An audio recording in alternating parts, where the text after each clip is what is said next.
Same नहीं है आज इन जीसस नेम। आज हम पढ़ेंगे मत्ती 1 उसकी 1 से 3 आयत, उत्पत्ति 28 उसकी 6 से 9 आयत, उत्पत्ति 38 उसकी 1 से 11 आयत, उत्पत्ति 28 उसकी 6 से 9 आयत, उत्पत्ति 38 उसकी 1 से 11 आयत, मत्ती 1 उसकी 1 से 3 आयत। जब पहली बार मुझे बाइबल मिली थी तो मत्ती 1 से लेके बोला गया था इसे पढ़ने की जरूरत नहीं है। मत्ती 1 से लेके 17 आयत तक जहां पर यीशु मसीह की वंशावली लिखी है, कहा था यहां से पढ़ने की जरूरत नहीं है, 1 से 17 तक वंशावलियां लिखी हैं, 18 आयत से पढ़ा करो। लेकिन जैसे जैसे मसीह में मैं बड़ा हुआ मुझे समझ आई कि बाइबल का एक एक बिंदु, सेमी कॉलन, एक एक फुल स्टॉप, उसका बड़ा महत्व था बाइबल में। जहां पे पौलुस ने लिखा है कि पवित्र आत्मा से परिपूर्ण होते जाओ, उसके आगे फुल स्टॉप नहीं लगा, सेमी कॉलन लगा, जिसका मतलब यह है कि अभी उसने अपना वचन पूरा नहीं किया। उसके आगे वो कहता है कि पवित्र आत्मा से परिपूर्ण होते जाओ, दाखरस से मतवाले ना बनो। फिर आगे समझाता है कि आपस में भजन गाओ, यानी अपने आप से बात करो, अपने आप से वचन में से बात करो, परमेश्वर का धन्यवाद करो। और उसने पवित्र आत्मा से कैसे बढ़ना है पवित्र आत्मा में यह भी बताया है। कैसे मालूम होता है? जस्ट एक सेमी कॉलन से। जो लोग बोलते हैं कि बाइबल में जी बहुत सारी शोध की गई, बाइबल कौन सा ओरिजिनल है? इसमें बड़ी हजारों बार शोध की गई, यह सरासर झूठ है। बाइबल में एक बिंदु की भी शोध नहीं की जा सकती। उसका कारण यह है कि बाइबल इब्रानी भाषा में छपी और यूनानी भाषा में छपी। इब्रानी भाषा में अगर मैं प्यार बोलूंगा तो प्यार भी कई शब्द में आता है।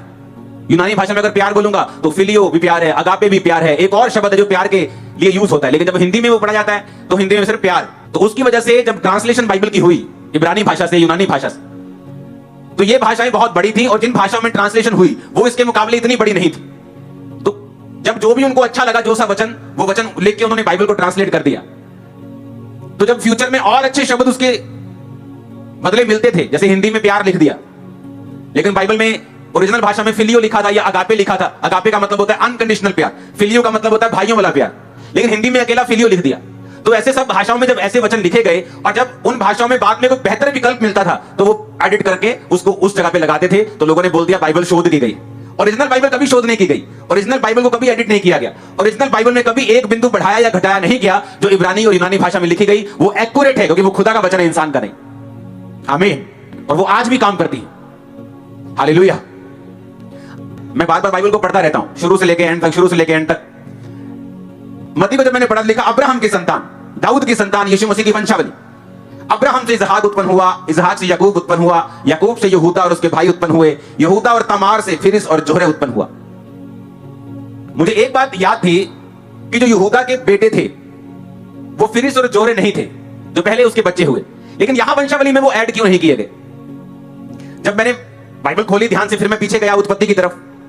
जब उत्पत्ति में मैं पीछे गया तो मुझे इसकी हिस्ट्री पढ़नी थी कि याकूब जो यहूदा था, याकूब का बेटा था, चौथा बेटा था याकूब का, तो उसको वंशावली में लिया गया। लेकिन जो उसके पहले बेटे थे वो बेटे वहां नहीं लिखे गए। ये कोई और बेटे थे जो वहां लिखे गए, जो बाद में हुए थे। जब मैंने वहां पढ़ा तो 38 उत्पत्ति 1 और 1 से 11 आयत में लिखा है, उन दिनों में ऐसा हुआ कि यहूदा अपने भाइयों के पास से चला गया और हीरा नामक एक अदुल्लाम वासी पुरुष के पास डेरा किया।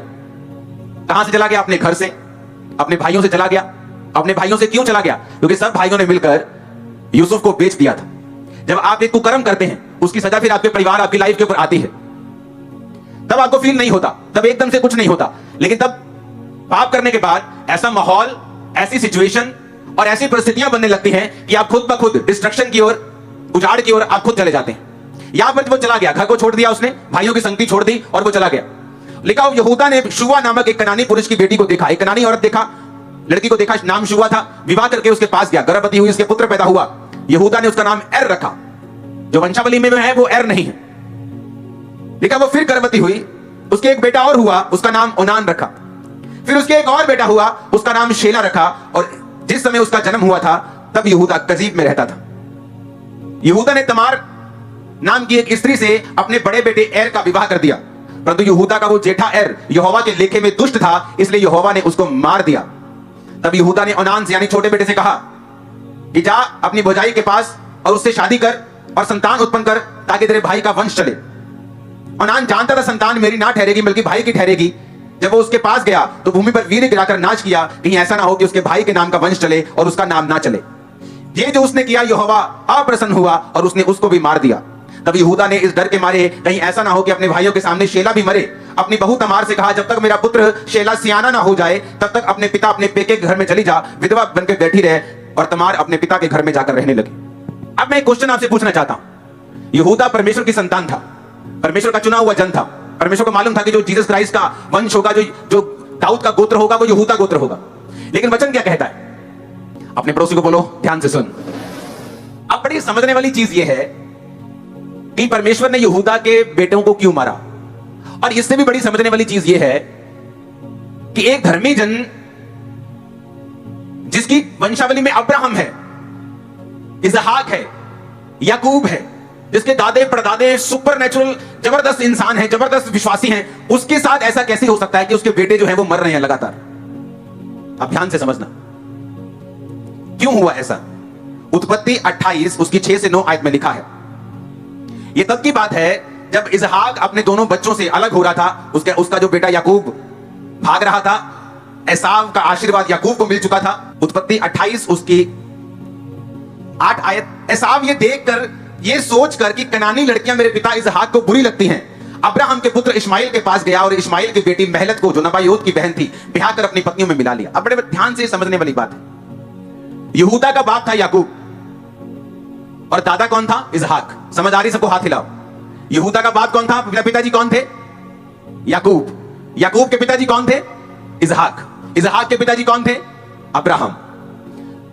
तो यहां पर क्या होता है, जब इसहाक का आशीर्वाद एसाव को नहीं मिला, याकूब को मिल गया था। आपको स्टोरी याद होगी। तो याकूब को अपने घर से भागना पड़ा था, क्योंकि एसाव जो था वो शारीरिक इंसान था। अब बड़े ध्यान से समझना, इंटरनेट पे क्या चल रहा है आजकल। ये सारी सिचुएशन शैतान के द्वारा एक खास मकसद के तहत फैलाई गई है। आपकी कान, आंखें, स्पिरिट सब खुल जाएगी। आज मैं बता रहा हूं, आपने सरमन कभी नहीं सुना होगा ये जो अभी आप प्रभु के द्वारा सुनोगे। मैं इसलिए कह रहा हूं, सीरियस होकर सुनो। यहां पर जब याकूब चला गया तो बाइबल कहती है एसाव ये जानकर कि कनानी लड़कियां मेरे पिता को बुरी लगती हैं, तो भी कनानी औरत के पास गया और उससे शादी कर ली। अब कनानी औरतें क्यों बुरी लगती थी, अभी यह भी सवाल होगा आपके मन में। क्योंकि कनान जो था वो नूह के उस वंश से, उस पुत्र से पैदा हुआ था जिसने अपने पिता को नंगा देखा था। याद आ रहा है कि नहीं? इसलिए परमेश्वर कनान से क्या करता था? नफरत करता था। और इस्राएलियों को भी कहा था, मैं कनान सभी देश तुम लोगों को दूंगा, क्योंकि पापी की संपत्ति, बाइबल कहती है, किसके लिए है? धर्मी के लिए है। अब ध्यान से ये भी बात समझना। अब उसको मालूम था कनानी जो लड़कियां हैं मेरे पिता को बुरी लगती है। क्यों बुरी लगती है? उन लड़कियों में क्या कमी है? क्योंकि वचन ये कहता है कि जब कनान, जो नूह का बेटे का वंश था, जब वो प्रभु से श्रापित हुए और दूर हुए, उन्होंने यहोवा को मानना छोड़ दिया था। गहरी स्टडी ये बताती है कि वो लकड़ी और पत्थर के देवताओं की पूजा करते थे और बड़े ही अलग तरह की रीति रिवाजों को फॉलो करते थे। तो इसके कारण हमेशा अब्राहम का वंश ये मानता था कि हमारी शादी जो होनी चाहिए वो कनान की लड़कियों के बीच में नहीं होनी चाहिए। समझ आ गई मेरी बात कि नहीं? अब बाइबल क्या कहती है, जब यहूदा ने शादी की तो यहूदा ने भी यही गलती की और वचन कहता है उसने कनानी औरत के साथ शादी की। अब जब आप एक ऐसा काम करते हैं जो परमेश्वर के वचन के विरोध में है, तब तो कुछ नहीं होता, एकदम से कोई फर्क नहीं पड़ता। मान लो यहूदा ने कनानी औरत से शादी की, वाह वाह क्या पार्टी चल रही है, आज शादी हो रही है, फंक्शन चल रहा है, अभी पहला बेटा हो गया, भले भले, दूसरा बेटा हो गया, तीसरा बेटा, तीन बेटे हो गए, सब फर्स्ट क्लास चल रहे हैं। अरे कोई फायदा नहीं वचन में, सब ठीक चलता है, सब ऐसे ही है, सब इतना देखो मजेदार काम चल रहा है, पहला बेटा हुआ, दूसरा बेटा, तीसरा बेटा, इतनी सुंदर कनानी लड़की है, सब कुछ अच्छा चल रहा है, बिजनेस अच्छा चल रहा है। लेकिन वचन ये कहता है कि जब आप पाप की दिशा में चल पड़ते हैं, आज नहीं तो कल, नहीं तो 10 साल बाद आपको वो सारा मूल्य अदा करना ही पड़ेगा। जब एक कनानी औरत एक बच्चे को रेज करती है तो आप ये बात समझते हैं कि वो कनानी औरत यहोवा को नहीं जानती, वो वचन को नहीं जानती, वो अन्य जातियों से आई है जो अलग अलग तरह के रीति रिवाजों को करते हैं। जब उसने अपने बच्चों को बड़ा किया, उसने उनको बिब्लिकल प्रिंसिपल, बाइबल की शिक्षाएं नहीं दी। नहीं तो ऐसा क्या हो गया कि वो यहोवा के लेके दुष्ट था। इसी कारण बाइबल कहती है कि जब तुम शादी करो तो अपने ही लोगों के बीच में करो, ताकि वो कर्स, वो श्राप, वो आत्माएं जो उनकी लाइफ में काम करती हैं वो तुम्हारी लाइफ में ना आए। और वचन क्या कहता है? पहला मरा, दूसरा मरा, जब तीसरे की शादी होने वाली थी उसी से, तो उसको भेज दिया। बाद में यहूदा की शादी उससे हुई और उससे फिर हिस्रोन और फिरिस पैदा हुए, जिनका इस वंश में नाम लिखा है और उसकी भी स्टोरी है, आप बाइबल में पढ़ लेना। अब मैं क्या कहना चाहता हूं, आप जानते हैं इंटरनेट के ऊपर बहुत से जोक्स चलते हैं हस्बैंड वाइफ के ऊपर, सुने हैं कभी? मोस्टली जो कॉमेडीज हैं उनमें हस्बैंड और वाइफ का बड़ा जिक्र होता है। मोस्टली जो कॉमेडियन हैं वो हस्बैंड और वाइफ के रिलेशनशिप पे बहुत से जोक्स करते हैं। इतने मेरी बात को समझ रहे हैं? आप इंटरनेट पे देख लो, आप फेसबुक पे देख लो, बहुत से, आई थिंक 50% 40% जोक्स जो होते हैं वो हस्बैंड वाइफ के ऊपर होते हैं। रीजन क्या, कारण क्या? अभी 2 जोक्स आपको मैं दिखाता हूं स्क्रीन के ऊपर, दो पिक्चर्स दिखाता हूं स्क्रीन के ऊपर। हाँ, वो देखो एक फोटो है, उसमें लिखा है कि 700 साल पुराना एक कंकाल मिलता है और एक का मुंह खुला है, तो नीचे लिखा है कि वाइफ अभी भी आर्गुमेंट कर रही। क्या लिखा है? द वाइफ इज स्टिल, मतलब एक जोक लिखा है कि वाइफ अभी भी आर्ग्यू कर रही है। आप ऐसे जोक्स व्हाट्सएप पे देखते हैं, फेसबुक पे देखते हैं, आपको मालूम है ये जोक्स जो हैं, ये चीजें जो हैं, ये आपकी लाइफ को और आपके परमेश्वर के ऊपर जो प्लान है उसको खत्म करती है और कमजोर करती है। बाइबल के अनुसार आपकी लाइफ का बेस्ट हेल्पर एक वुमेन है। कौन है? अपने पड़ोसी को बोलो, बोलो औरत है। अगर आप स्टडी करें तो स्टडी में यह मालूम होता है कि जिन लड़कों ने, जिन बच्चों ने अपनी माता के प्यार को ज्यादा पाया है और अपनी माता के ज्यादा करीब हैं, उनके डिप्रेस होने के चांस दूसरे बच्चों से कहीं अधिक कम है, क्योंकि शादी से पहले आपकी मदर आपका डिवाइन हेल्पर है। तो स्टडी ये कहती है, साइंस ये कहती है कि जिन बच्चों की निकटता अपनी मम्मी के साथ है, वो बच्चे कम डिप्रेस्ड हैं दूसरे बच्चों से जो अपनी माता के इतने करीब नहीं है, अपने पिता के इतने करीब नहीं है। जो पेरेंटल लव है, जो माता पिता का प्यार है, वो एक यंग को, एक चाइल्ड को डिप्रेशन से, स्टडी ये कहती है। वचन क्या कहता है? मोस्टली जब आप इन जोक्स को सुनते हैं, आप वाइफ को, आप अपनी पत्नी को अपने सोचों में आप उसे गिरा रहे होते हैं और आप उसे कम कर रहे होते हैं। आपको लगता है वाइफ सिर्फ आर्ग्यू करने के लिए है, आपको लगता है कि ये सिर्फ एक टेंशन है, ये सिर्फ एक डिप्रेशन है। ऐसा माहौल इंटरनेट के ऊपर बनाया जाता है। रीजन क्यों? क्योंकि शैतान को एक बात मालूम है, आप इस धरती पर हैं, शादी से पहले आपके माता और पिता आपके हेल्पर हैं, डिवाइन हेल्पर, और वो वहां आपको लेके जा सकते हैं जहां आप खुद नहीं जा सकते। और मैरिज के बाद वचन कहता है कि तब तुम माता पिता से अलग रहोगे और ये मनुष्य आदम अपनी पत्नी से मिला रहेगा, क्योंकि वचन ये कहता है कि आपकी पत्नी फिर आपके लिए डिवाइन हेल्पर है। और जब आप ये जोक सुनते हैं, आप दुनिया की बातों पे ध्यान लगाते हैं, आपको मालूम नहीं होता कि आप अपने डिवाइन हेल्पर की जो अनॉइंटिंग है उस पर मिट्टी डाल रहे हैं, आप उसके लिए इग्नोरेंट हो रहे हैं जो आपकी लाइफ में परमेश्वर ने आपको दिया है। कितने मेरी बात को समझ रहे हैं? अब ध्यान से मेरी बात समझना। यहां बुरी पत्नी आई और बच्चे मर गए। क्यों? क्योंकि एक पत्नी ने, एक वाइफ ने घर को बनाना था, घर को स्ट्रांग करना था, बच्चों को बनाना था। बाप अपने काम पर है, बाप अपना बिजनेस कर रहे हैं, लेकिन मां को अपने बच्चों को पालना है, उन्हें शिक्षा देनी। लेकिन ये मां नहीं कर पा रही थी। क्यों? क्योंकि ये कनानी औरत थी। कनानी औरत थी तो वो शिक्षाएं मालूम नहीं थी, बाइबल की शिक्षाएं मालूम नहीं थी। उन लोगों में वो चीजें आम हैं। आप अगर अन्य जाति में आप देखो तो वे विचार वो खुल के डिस्कस करते हैं, उनके लिए वो आम चीज है। लेकिन वचन क्या कहता है? वचन हमें पवित्रता में जाने के लिए कहता है। तो जब उनकी बढ़ोतरी, जब उनकी जो शिक्षा थी वो सही नहीं थी, तो वचन कहता है कि परमेश्वर ने उन्हें मार दिया। एक मरा, फिर दूसरा मरा, उसे मालूम है तीसरा भी मरेगा, तो उसने उसको भेज दिया कि इसको सियाना होने, तो उसने बहाना लगाया और उसको वापस भेज दिया। अब मेरी बात को ध्यान से, बड़े ध्यान से समझना और सीखना। अगर आप मैरिड हैं, आपकी वाइफ आपको एक हेल्पर के रूप में दी गई। मेरी लाइफ में मेरा काम है मिनिस्ट्री को बनाना, परमेश्वर से नया विजन लेना, उसको बिल्ड करना, प्रोटोकॉल बनाना, रूल्स बनाना, पूरा एक सिस्टम बनाना, उसके बाद उसको खड़ा करना और अपनी वाइफ के हाथ में सौंपना। उसका काम है उसको मेंटेन करना, उसको बनाए रखना, उसको आगे लेके जाना। अगर मैं बनाना छोड़ दूं तो सिस्टम वहीं रुक जाता है, अगर मैं बिल्ड करना छोड़ दूं तो सिस्टम वहीं रुक जाता है। तो मेरी वाइफ सिस्टम नया बना नहीं सकती उस लेवल पे जहां मैं बना सकता, लेकिन मेंटेनेंस मैं वो नहीं कर सकता जो मेरी वाइफ कर सकती।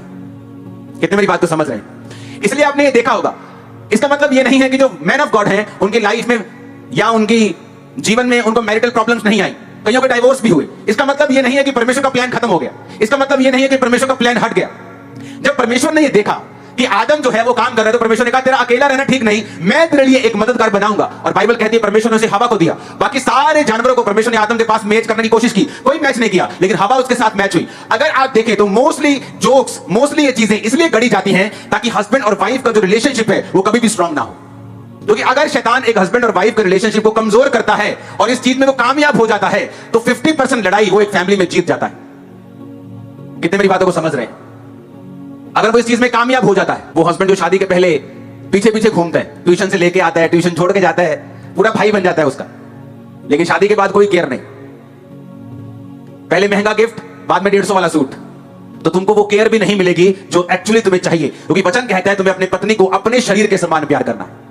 वो घराने कभी बरकत नहीं पा सकते और कभी परमेश्वर में नहीं बढ़ सकते जहां हस्बैंड और वाइफ एक मन नहीं। मैं आपको सच कह रहा हूं, मैंने कई लोगों को, कई बच्चों को बीमार देखा है फैमिलीज में हस्बैंड और वाइफ की लड़ाई के कारण। इसलिए आप देखते हैं इंटरनेट पे बहुत से जोक्स आपको मिलेंगे हस्बैंड और वाइफ के रिगार्डिंग। क्यों? क्योंकि शैतान इस रिलेशनशिप को जो सबसे स्ट्रांग है, इसे वीक करके आपकी लाइफ को वो वीक और कमजोर करना चाहता है। आप समझ रहे कि नहीं? जब एक पास्टर सेवकाई में मेरा कोई सन उठता है, मेंटरशिप के नीचे होता है, तो उनको पहली काउंसलिंग में क्या देता हूं? अगर वो हस्बैंड वाइफ है तो आपस में समय व्यतीत करना मत छोड़ना, जो चीजें हैं उन्हें बोलकर हल करना।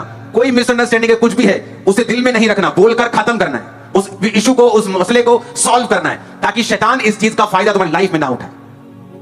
कितने मेरी बात को समझ रहे हैं?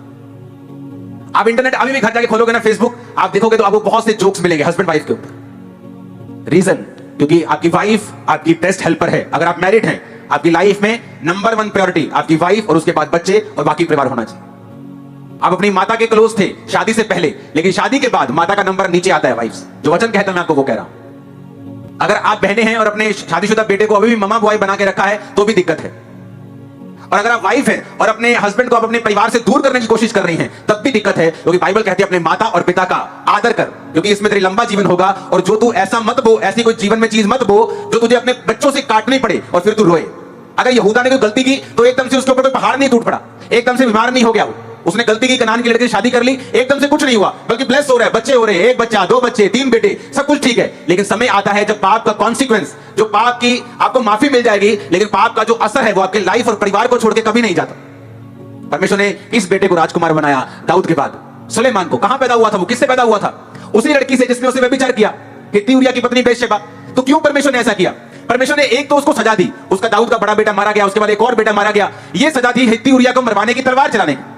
फिर जो बेटा उसका बेतशेबा का पैदा हुआ पहला, वो मर गया, ये सजा थी उसके साथ व्यभिचार करने की। लेकिन परमेश्वर ये भी दिखाता है कि वो सिर्फ सजा ही नहीं देता, बल्कि आपकी लाइफ को रिस्टोर भी करता है, और पाप करके भूल वो जो आपने किया वो भूल भी जाता है। इसलिए परमेश्वर ने उसके बच्चे को, बेतशेबा के बेटे को, सुलेमान को राजा भी बनाया। कितने मेरी बात को समझ रहे हैं? तो इसका मतलब ये नहीं आप पाप करेंगे तो मर ही जाएंगे, वो आपको सजा भी देगा, लेकिन आपको संभाल कर भी बात में रखेगा। आपको ये बताएगा कि पाप करने से तो अपने जीवन में संघर्ष में चलेगा, तो कुशल से नहीं चलेगा। अगर तू पाप से दूर रहेगा तो तू कुशल से चलेगा। तू कुशल से, बाइबल कहती है, टिका रहेगा, तेरी उम्र को मैं बढ़ाऊंगा, तेरा वंश पृथ्वी का अधिकारी होगा, तो अपने दुश्मनों के ऊपर फतह पाएगा। जितने लोग मैंने मिस्रियों के ऊपर भेजे, मैं तेरे ऊपर नहीं भेजूंगा। कितना महान है खुदाबंद का वचन। अगर आप हस्बैंड वाइफ की रिलेशनशिप को, इस हर वचन क्या कहता है? वचन कहता है अच्छा है कि तुम शादी मत करो, पर अगर करो तो उसकी फिर कंडीशंस है।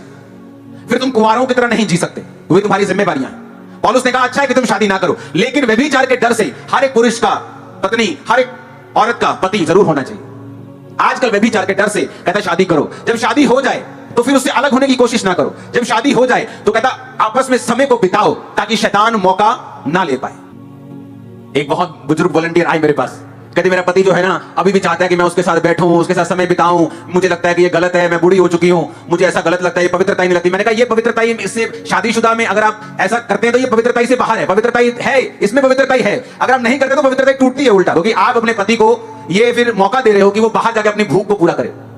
कहती नहीं, उसे लगा कि मेरा जवाब स्पिरिचुअल नहीं। थोड़े दिन बाद उसका पति उसी मोहल्ले की एक जवान लड़की के साथ भाग गया। मैंने कहा अब कैसा लगा तुझे? अब ठीक है,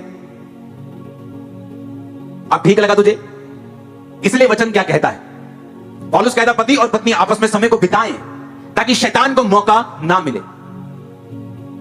जब आपको ये जोक्स मिलते हैं, जब आपको ये जोक्स जाते हैं, इनडायरेक्टली शैतान आपके अंदर अपना बीज डाल रहा होता है, और वो वचन के खिलाफ जा रहा होता है कि औरत जो है एक सिर दर्द है, एक ब्लेसिंग नहीं, बल्कि बाइबल कहती है औरत तुम्हारी लाइफ की सबसे बड़ी ब्लेसिंग है।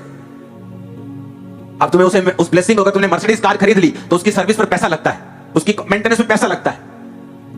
आपने बाइक लिया, उसकी सर्विस होती है। कोई भी रिलेशनशिप है, उसके लिए आपको समय देना पड़ता है, आपको सेक्रीफाइस करना पड़ता है, क्योंकि वचन ये कहता है कि तुम्हारी ये ब्लेसिंग है। पुराने टाइम में डाइवोर्स नहीं होते थे। अगर आप पुराने लोगों की बातें सुनो तो वो आपको बताएंगे, बुजुर्ग औरतें बताएंगे, जब मेरी मम्मी ने मेरा ब्याह किया तो मैंने दसिया कि पुੱਤ ਇਹ ਵੀ तेरा घर है ਤੇ ਉਹ ਵੀ तेरा घर है, पर उस घर ਦੀ ਗੱਲ इधर ना करी ਤੇ इस घर ਦੀ ਗੱਲ उधर ना करी। पर आज फोन, अगर आप अपनी बेटी को हर वक्त फोन पे लगे रहेंगे अपनी बेटी के साथ, आपकी बेटी अपने घर में कभी खुश नहीं रह पाएगी। आपको बैलेंस बना के रखना होगा। आपकी शादी आपकी वाइफ के साथ हुई है, उसकी शादी आपके साथ हुई है, पर आपके पिताजी के साथ, आपकी माताजी के साथ नहीं हुई। तो अगर आपकी वाइफ को आपको कुछ सिखाना है, वो आप सिखा सकते हैं। और जब आपकी वाइफ पर अटैक होते हैं आपकी फैमिली में, उसको प्रोटेक्ट करने का काम हस्बैंड का है। अगर वो नहीं करता तो वो रॉन्ग है वहां। कितने इन बातों को समझ रहे हैं? और जब आपकी लाइफ में शैतान आपको पारिवारिक तौर पे वीक और कमजोर कर देता है, तब वो आधी जंग जीत जाता है। आपकी प्रेयर लाइफ इफेक्ट होती है, आपकी वचन ये कहता है कि आपकी प्रार्थनाएं कबूल नहीं होती। जो फाइट जरूरी नहीं, फिर आप वो लड़ते हैं अपने परिवार में। और अगर आप राइट मैरिज में जाते हैं और उसके बाद बिब्लिकली उस मैरिज को आगे लेके जाते हैं, आपकी लाइफ दूसरों से कहीं गुना अधिक ब्लेस्ड होगी, स्ट्रांग होगी। आपकी प्रेयर जल्दी कबूल होगी, जल्दी उत्तर आएगा। आधी चर्च आज साइलेंट है। आधी चर्च के तोते उड़े हुए आज कि हस्बैंड से बाद में आंखें कैसे मिलानी है मीटिंग के बाद, कि वाइफ से बाद में आंखें कैसे मिलानी है। तो चलो कोई नहीं, और गल कर दे सुन सभी ने लिया। इतने मेरी बात को समझ रहे हैं। इसीलिए जब आप देखते हैं कि जोक्स हस्बैंड वाइफ पे लगते हैं लगातार, ताकि आपको एक्चुअल जो परमेश्वर का प्रोग्राम है हस्बैंड वाइफ के लिए, कि वाइफ एक हेल्पर है, हस्बैंड सिर का ताज है, आप अपने ताज को गंदा करेंगे, आप अपने ताज को बेइज्जत करेंगी, अपने सिर को ही तुम गंदा कर रही, अपने सिर को ही बेइज्जत कर रही। कहते हैं एक मूर्ख औरत ही अपने पति को गुलाम बनाना चाहेगी, क्योंकि तुम फिर एक गुलाम की पत्नी हो, और एक बुद्धिमान औरत अपने हस्बैंड को राजा बनाना चाहेगी और खुद उसकी रानी बने। हालेलुया। आप मैरिजेस देखें बाइबल में कैसे चली। अब्राहम, सारा, क्यों उनकी लाइफ में ब्लेसिंग थी। वचन कहता है कि इतने ब्लेस्ड थे कि जो राजा लोग होते थे, गवर्नमेंट्स होती थी उस एरिया की, उस देश की, जेलसी करती थी। क्यों? क्योंकि उनकी जो वेल्थ थी अब्राहम की, गवर्नमेंट से भी ज्यादा थी।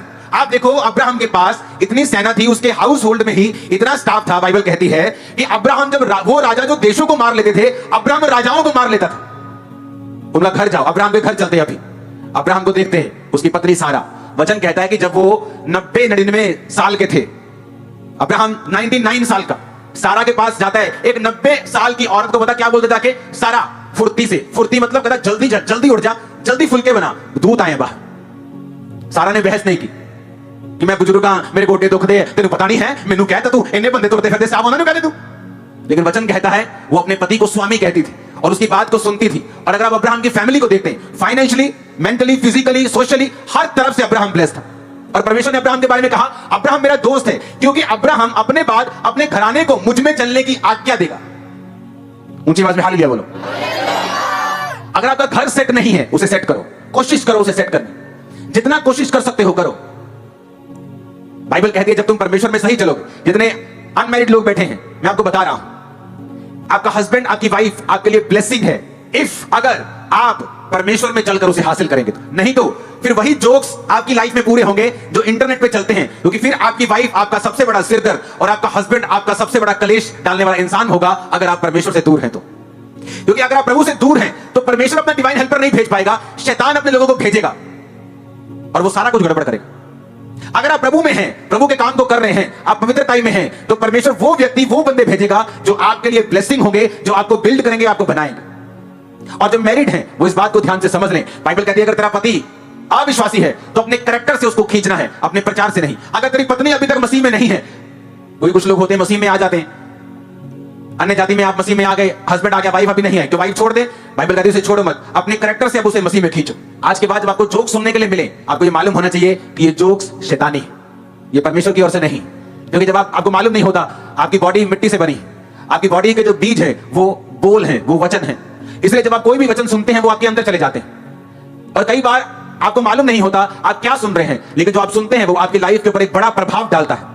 इसलिए आज के बाद जब हस्बैंड वाइफ के रिगार्डिंग जोक सुन रहे होंगे, आपको ये मालूम होगा कि बाइबल में ऐसा नहीं है, ये गलत है। आपने सुन तो लिया, लेकिन उसी वक्त अपनी स्पिरिट से उसे रिजेक्ट करना कि मैं यीशु मसीह के नाम में रिजेक्ट करता हूं, अपनी बॉडी अपने स्पिरिट से निकाल देता हूं अभी यीशु के नाम। कितने मेरी बात को समझ रहे हैं? और आपको अपने अंदर वही वर्ड रखना है जो बाइबल का है, क्योंकि वही वर्ड आप रखेंगे, आपको मालूम होगा मुझे अपने घर को सुधारना है, मुझे अपनी लाइफ को सुधारना है, बच्चों को सुधारना है, खुद सुधारना है। फिर आप उस दिशा में चलना शुरू करेंगे, परमेश्वर आपका साथ देगा और आपकी लाइफ में काम करेगा। ऊंची आवाज में जरा हालेलुया बोलो। मुझे हंसी आ रही है आप पे, सब पे। मुझे बताएं आप क्या सोच रहे हो आज। हालेलुया। आपको लगता है, आपको ये मालूम हो जाना चाहिए कि जो वचन आपको संडे मिल रहा है ना, वो हेवन भेज रहा है सीधा। आपकी लाइफ सेम नहीं होगी। आमीन ऊंचे वाला चाहिए। हालेलुया। ऊंची आवाज में। अब कुछ लोग बोलेंगे मेरी वाइफ तो ऐसी नहीं है कि मैं उसको प्रसन्न करूं। कुछ लोग बोलेंगे मेरा हस्बैंड तो बहुत ऐसा है कि मैं उसे पॉसिबल नहीं कि मैं उसके साथ रहूं। तो आज से आप प्रार्थना करेंगे एक दूसरे के लिए। प्रार्थना करके, अधीन होके, हम्बल होके, नम्र होके आप कोशिश करेंगे कि अपने घर को फिर से बनाएं, अपने रिश्तों को फिर से बिल्ड करें। और कई बच्चों का भी बड़ा रोल है फैमिली। जब आप बच्चे अडल्ट हो जाते हैं, बड़े हो जाते हैं, फिर घर में ग्रुप होता है, ये वाला बच्चा मां के साथ है, ये वाला बच्चा बाप के साथ। और बच्चों में ये दुष्ट आत्मा काम करती ज्यादा। ये दुष्ट आत्मा होती है बच्चों में कि वो घर में फाड़ डाल के रखते हैं, मां अलग पिता को अलग कर देते हैं। बच्चे मां बाप नहीं करते, बच्चे शैतान होते कई। वो ये दिखाएंगे कि मैं अपने फादर से ज्यादा प्यार करता हूं, वो दिखाएंगे मैं अपनी मां से ज्यादा करता हूं, और माता और पिता को फाड़ने की कोशिश करें। वो शैतानी है। बच्चों को सुधरना चाहिए, उनको इस तरह का माहौल बनाना है कि माता और पिता हमेशा एक रहें और आप दोनों से प्यार कर सकें। कितने मेरी बात को समझ रहे हैं? क्योंकि बच्चों का भी रोल है परिवार में।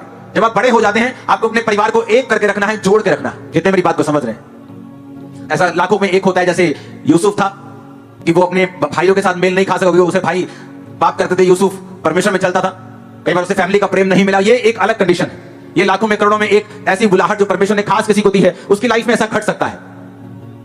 लेकिन परमेश्वर ने आपको परिवार एक ब्लेसिंग के रूप में दिया है। परिवार एक ब्लेसिंग है। जिनके पास नहीं है उनको पूछो, जिनके पास बाप नहीं है उनको उसकी वैल्यू पूछो, मां नहीं है वैल्यू पूछो, भाई बहन नहीं है वैल्यू पूछो, पत्नी नहीं है उसको वैल्यू पूछो, पति नहीं है उससे वैल्यू पूछो। पूछो उन लोगों से आपको कैसा लगता है, वो आपको बताएगा। थैंक्स करो अपने परिवार के लिए, अपने हाथों को उठा के खुदा जोर से खुदावन का थैंक्स करो। हालेलुया। थैंक्स करो अपने हाथों को उठा के, थैंक यू जीसस। हाथों को हिला के थैंक्स करो अपने परिवारों के लिए, नाम लेके खुदावन का, नाम लेके परिवार के मेंबर खुदावन का थैंक्स करो ऊंची आवाज में।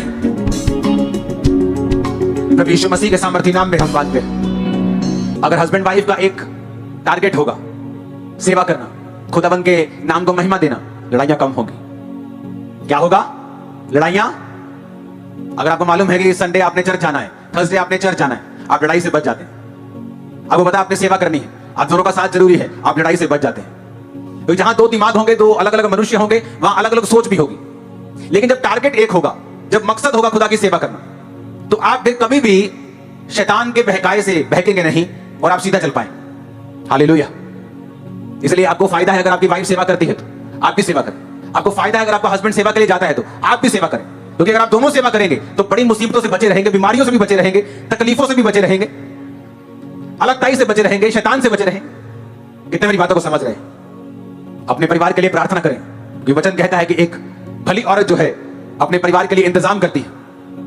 नीति वचन में तो यह लिखा हुआ है कि वो अपने हस्बैंड की कमाई को यूज नहीं करती, बल्कि अपने हस्बैंड की कमाई को इन्वेस्ट करती है। उस इन्वेस्टमेंट से जो फिर पैसा आता है उसको वो खर्च करती है। गरीब आप पैसों से नहीं है, मैं आपको सच कह रहा हूं, आप पैसों से गरीब नहीं, गरीब मेंटेलिटी से हैं। आप किसी ऐसे व्यक्ति के पास चले जाएं जिसके पास आज बिल्कुल पैसा नहीं, और आप बोले, आप उसको पूछें, अच्छा मुझे अपनी लाइफ की स्टोरी बता, आप कहीं ना कहीं उसकी स्टोरी को सुन के समझ जाएंगे कि जब एक मौका था तब इसने गवा दिया था। जितना पैसा आया उतना खर्च दिया। 10,000 तनख्वाह है तभी भी जीरो सेविंग, 15,000 तनख्वाह है तभी भी जीरो सेविंग, 20,000 है तभी भी जीरो सेविंग। ये गरीबी की निशानी है। अगर आप 20,000 में से 8,000 जोड़ लेंगे, 12 में खर्चा करेंगे, अमीरी की निशानी है। वो 8,000 अमीरी की निशानी तो नहीं है, लेकिन मैं आपको गारंटी लिख के दे सकता हूं फ्यूचर में आप लोग अमीर होंगे अगर आप सेव करते हैं तो। हालेलुया। मैं अपने इनकम से खर्च बहुत कम करता हूं। मैं अपनी इनकम से हमेशा चीजें बनाता हूं, घर बनाता हूं, अपनी पर्सनल इनकम से, जो मुझे बुक से होती है, चीजों से होती। अपने घर को बिल्ड करो, अपनी फैमिली को बिल्ड करो, बैठो प्रेयर करो। अगर सब कुछ बिखरा हुआ है, सबके फेस इधर से उधर हैं, बैठो प्रेयर करो, बिल्ड करो, सिस्टम बनाओ। आप सेम नहीं होंगे, मैं आपको बता रहा हूं। हायर लेवल की ब्लेसिंग आपका इंतजार कर रही है। मैं ऐसे परिवारों को जानता हूं, मैं ऐसे दो जनों को जानता हूं। मान लो एक जन कम बुद्धिमान है, मैं रियल स्टोरी बता रहा हूं आपको। एक जन ज्यादा बुद्धिमान है। जो ज्यादा बुद्धिमान है अपने परिवार में उसकी बनती नहीं, उसकी वाइफ की उसके साथ नहीं बनती। लेकिन जो कम बुद्धिमान मैंने देखा, वो परिवार में बड़े एक मन है। वाइफ, हस्बैंड, बच्चे, और सेम बिजनेस करते हैं, और दोनों में 100 गुना का फर्क है। एक के पास 100 है, एक के पास 1 है। Same business. सोच लो, एक के पास एक शोरूम है, दूसरे के पास 100 है। अगर मैं 100 कह रहा हूं तो मैं 100 सच 100 कह रहा हूं, सच का 100। आपको एग्जाम्पल वाला 100 नहीं कह रहा हूं, रियल वाला 100 कह रहा हूं। दोनों क्रिश्चियन, दोनों चर्च के साथ जुड़े हुए। आपको ये मालूम होना चाहिए टीवी पे क्या चल रहा है, क्योंकि आप अपने कान बंद नहीं कर सकते। आपको मालूम होना चाहिए क्या वचन आपको बोला जा रहा है, कौन सा शब्द आपको बोला जा रहा है, क्या आप सुन रहे हैं, क्या वो बिब्लिकल है। वो आपको इफेक्ट करेगा, आपकी जमीन में जाएगा, आपकी मिट्टी में जाएगा, फल लेके आएगा, अच्छा या बुरा। ये तो उस वचन पे निर्भर करता है वो कैसा है। अच्छा जाएगा तो अच्छा, बुरा जाएगा तो बुरा, लेकिन फल जरूर लेके। कांटे बोगे तो कांटे उगेंगे जरूर, आम बोगे तो आम उगेगा जरूर। मेरा विश्वास है कि आज के वचन के बाद आप वर्क करना शुरू करेंगे, अपने परिवारों के ऊपर काम करें। अगर वो बिगड़े हुए हैं, स्थितियां अच्छी नहीं है, तो मैं नहीं कहता आज रात को ही आपका घर स्वर्ग बन जाए। आप आज से प्रार्थना करेंगे, आप अपने नेचर को चेंज करेंगे। अगर आपका स्वभाव गुस्से वाला है, आप एक औरत है, आज से आप अपने आप को दीन नम्र करने की कोशिश करेंगे, प्रभु से प्रार्थना करेंगे, कंट्रोल करेंगे। हस्बैंड भी सेम। और आप ये कोशिश करेंगे कि आप उस परिवार को बिब्लिकल तरीके से लेके जा सके। और मैं आपको बताता हूं, मैं आपको प्रोफेटिक वर्ड देता हूं, खुदाबंद एक बड़ी निशानी आपको देगा, बहुत बिग। आपको टॉप पर ले जाने की वो तैयारी कर देगा। मैं आपको बता रहा हूं, कई परिवारों में बच्चों के अंदर शैतान काम करता है। वो अपने माता और पिता की फूट का कारण निकलते हैं जब वो बड़े होते हैं। ऐसे वो बच्चे होते हैं और शैतान उनको यूज कर रहा होता है। और जब वो बड़े होते हैं, जब वो अडल्ट में होते हैं, तब वो भी खुश नहीं होते अपनी लाइफ से। क्यों? क्योंकि उन्होंने शैतान को मौका दिया अपने माता पिता के जीवन में काम करने का। मेरा बिलीव है आप लोग अपने परिवारों के ऊपर काम करेंगे और ब्लेस रहेंगे, और यीशु मसीह के नाम में 2024 आपके परिवार की ब्लेसिंग का साल होगा। जिनकी मैरिजेस नहीं हुई, डिवाइन रिश्तों का साल होगा इन जीसस नेम। आमीन। मेरे को ऊंचे बना चाहिए चर्च। Hallelujah, hallelujah. अगर आप प्रेयरफुल हैं, आपको डरने की जरूरत नहीं। आदम जिस समय अपनी पत्नी से मिला तो वो दुखी हो गए, इधर उधर ढूंढ नहीं रहा था कि हाय मुझे कोई मिल नहीं रही, वो मेरा रिश्ता नहीं हो रहा। आदम जस्ट परमेश्वर का काम कर रहा था। जब आप प्रभु का काम कर रहे होते हैं तो आपको चिंता नहीं होती, परमेश्वर को चिंता होती है आपके लिए हेल्पर ढूंढने की। 29 साल का था जब मेरी मैरिज हुई, तो 29 साल में मुझे ऐसा लगता है कि मुझे शादी नहीं करनी है, मुझे मैरिज नहीं करनी, मुझे सेवा करनी, मेरी सेवा में रुकावट ना। और लगातार मैं काम कर रहा था प्रभु का, 19.5 साल से लेकर 29 साल, समझो 10 साल कॉन्टिन्यूज। कोई ऐसा दिन नहीं था मैंने 6 घंटे 8 घंटे प्रेयर ना की हो, 4 घंटे प्रेयर ना की हो। कोई ऐसा दिन नहीं था मैंने काम ना किया हो, लगातार। और परमेश्वर ने खुद कहा अपने दास के बीच में से होके, शादी कर, तेरी शादी का टाइम हो चुका। मैंने कहा मैं रुकावट आएगी सेवा में? उन्होंने कहा सेवा बढ़ेगी, प्रभु तुझे देगा डिवाइन हेल्प। जब आप प्रभु का काम करेंगे, आप परमेश्वर में पवित्रता में चलेंगे, डिस्ट्रैक्शन फ्री होकर चलेंगे, प्रभु आपका इंतजाम करेगा। क्या जल्दी है आपको? अगर आप पाप की वजह से रुक नहीं पा रहे हैं, मैरिज के बाद भी ये प्रॉब्लम कंटिन्यू होगी। अगर आपने अब कंट्रोल किया, मैरिज के बाद भी आप कंट्रोल में रहे। आप समझ रहे हैं मेरी बात को? जब उन्होंने मुझे ढूंढने के लिए कहा तो मैंने ढूंढा, क्योंकि परमेश्वर ने आपके लिए फिर रखा होता है। लेकिन वो समय आने दो, आपको खुद अंदर से स्पिरिट में होगा कि अब मुझे फाइंड करना है अपने रिश्ते को। आप प्रेयर करेंगे, आपके सामने होगा, क्योंकि उसके पहले आपने प्रेयर कर ली होगी, परमेश्वर के सामने आप सेवा कर चुके होंगे, एक अच्छा रिकॉर्ड बना चुके होंगे। ऊंची आवाज में हालेलुया बोलो। आप सेम नहीं हैं आज, आप सेम नहीं। जाओ और अपने परिवारों से प्यार करो, क्योंकि तुम देखे हुए से प्यार नहीं कर पाते तो यीशु जो देखा हुआ नहीं उससे नहीं कर पाओगे, तुम बिल्कुल नहीं कर पाओगे। खुदावंद आपको ब्लेस करे। आज के बाद जब टीवी पे जोक्स चले, इंटरनेट पे हस्बैंड वाइफ के जोक्स चले, तो आपको उसे रिजेक्ट करना है स्पिरिट में। आमीन। और प्रभु का प्लान अपने लिए याद रखना है कि परमेश्वर का मास्टर प्लान मेरे लिए क्या है। हालेलुया। ऊंची आवाज से बोलो हालेलुया। 2014 में हम एक चर्च थे, 24 चल रहा है, कितनी हो चली? 150 के करीब। तो 14 में मैरिज हुई थी, 24 हो गया। मुझे मेरी मैरिज को 10 साल हो चुके हैं, तो 10 साल हो चुके हैं मेरी मैरिज को, तो मैं इतना तो सलाह आपको दे सकता हूं। हालेलुया। 1 दशक हो चुका है, तो मैं आपको बता रहा हूं, अगर आप इन विषयों पे काम करेंगे, अफ्रीका में जाओगे ना, जब तुम लड़की से शादी करने के लिए जाओगे तो तुम्हें लड़की की मां को पैसे देने पड़ते हैं, उसे डॉरी मनी बोलते हैं। अफ्रीका में भी और दुनिया के बहुत सारे हिस्सों में, क्योंकि तुम उनके घर से एक जीवित जन को, जिन्होंने उनको पाला है, उसको लेके आ रहे हो, और ये बोल रहे हो कि तुझे वो घर छोड़ना पड़ेगा और मेरे साथ रहना पड़ेगा सारी उम्र। फिर वो उसकी माता को डॉरी मनी देते हैं अपनी हैसियत के हिसाब से। कोई 10 गाय देता है, वहां गाय बैल भी चलते हैं, कोई पैसा देता है, कोई कार देता है, कोई कुछ देता है। और इंडिया में क्या है, एक तुम लड़की भी लेके आते हो और बेड भी मांगते हो, कार भी दे दो, सानू बेड भी दे दो, सानू तुसी अपनी कुड़ी ने भी देना है। वो जो लेके आ रहे हो ना लड़की, वो तुम्हारे लिए बिगेस्ट ब्लेसिंग है। बस ले आओ, बोलो दे दो, यही बस बहुत है। तुम काबिल हो गए तो उसको खिला भी लोगे। हालेलुया। कितने मेरी बात को समझ रहे हैं? तो जो परमेश्वर ने तुमको दिया है, जो वो तुम्हें वाइफ दे रहा है, उसको ही पकड़ो। वो बेड, वो सोफों की तुम्हें जरूरत नहीं, मैं सच कह रहा हूं। एक तो तुम उस घर से लड़की लेके आ रहे हो, एक तुम उनका पैसा भी चाहते हो। कुछ तो इतने बेगैरत हैं, शादी के बाद भी हेल्प चाहते हैं। बस करो, अब जो तुम्हें दिया है वो काफी है। एक मन होके उस काम पे लग जाओ जो खुदा ने दिया है। तुम दोनों दूसरों की हेल्प करने वाले बहुत जल्दी। Hallelujah, hallelujah. जब परमेश्वर तुम्हें डिवाइन हेल्पर देता है तो तुमको कास्ट पूछने की जरूरत नहीं। जिस दिन हमारी एंगेजमेंट थी, उस दिन एंगेजमेंट होने के बाद हम एक दूसरे से वैसे बात चल पड़ी कास्ट की, तो कास्ट हमें एंगेजमेंट के बाद पता हुई हमारी कौन कौन सी। और मैंने रिश्ते टूटते हुए देखा है, तेरी कास्ट की है, हाँ नहीं इतने तो नहीं करना। और जहां किया है, रोज चित्तर और पनीर की रोटी खिलाती हो। जब डिवाइन हेल्पर आता है, तुम्हें मालूम होता है, तुम्हें कास्ट की, फाइनेंशियल बैकग्राउंड सोचने की जरूरत नहीं। तुम्हें सेम कास्ट में जाना तुम्हारी मर्जी है, बाइबल मना नहीं करती, लेकिन मैं तुम्हें बता रहा हूं अगर तुम इस तरह से अपनी मेंटालिटी को सेट रखोगे तो परमेश्वर के पास मौका होगा तुम्हारी लाइफ में उन चीजों को उंडेलने का जो वो अभिषेक करके भेजेगा, और वो शानदार तुम्हारी लाइफ को करेगा, कभी नहीं सोचा होगा तुम। हालेलुया, हालेलुया ऊंचा होना चाहिए चर्च। आपकी लाइफ सेव नहीं है आज से, आमीन। तो जब आप आत्मा में रहेंगे, स्पिरिट में रहेंगे, आप लाइट में रहेंगे। इसलिए वचन कहता है कि जो कुछ तुम्हारे पास आए, किसी जोक के रूप में, किसी सीरियस कन्वर्सेशन के रूप में, किसी की सलाह के रूप में, तो उसको वचन के बीच में से होकर जांचो और देखो कि क्या जो मैं सुन रहा हूं वचन ऐसा ही कहता है। अगर नहीं कहता है तो उसे रिजेक्ट कर दो, आत्मा से निकाल दो यीशु मसीह का नाम लेके, तुम सुखी रहोगे। God bless you all.